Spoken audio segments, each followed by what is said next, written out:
calculate the load for a 50 amp receptacle on a panel board schedule, we need to follow a few steps. Firstly, determine the maximum load in amps. The maximum load for a 50 amp receptacle is 50 amps. This assumes the receptacle is properly installed and wired to support a continuous load of 50 amps. Secondly, calculate the branch circuit size. The branch circuit size for the 50 amp receptacle must be large enough to handle the maximum load. In this case, the branch circuit size should be 50 amps.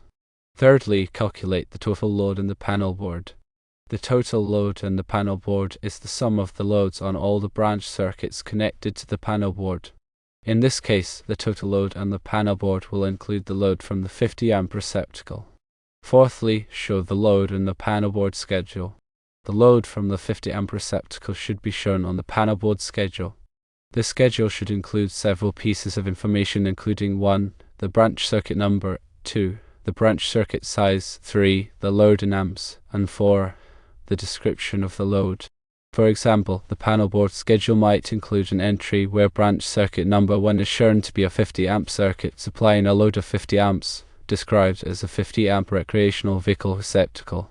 This entry shows that branch circuit 1 is a 50 amp circuit and that it is supplying a load of 50 amps. The description of the load is 50 amp recreational vehicle receptacle. It is important to accurately document the loads on your panel board schedule for safety and compliance with electrical codes. This ensures that the panel board is not overloaded and that the electrical system operates safely. Understanding how to calculate and document these loads is a fundamental skill for anyone working with electrical systems, particularly in recreational vehicle applications where power demands can be significant.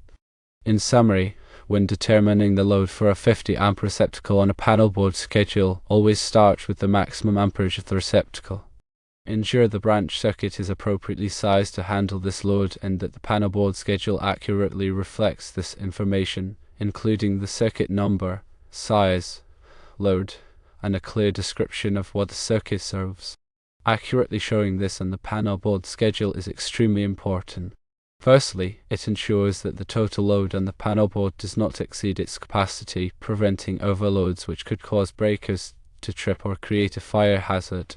Secondly, it helps in future troubleshooting and maintenance, providing a clear record of what each circuit is intended to power. Thirdly, it demonstrates compliance with electrical codes and standards which are in place to protect people and property. A well-documented panel board schedule is a valuable tool for managing and maintaining the electrical system. It provides a clear overview of the circuits, their loads, and their intended purpose, making it easier to identify and address any potential problems. Regular review and updates to the panel board schedule are recommended, especially when changes are made to the electrical system.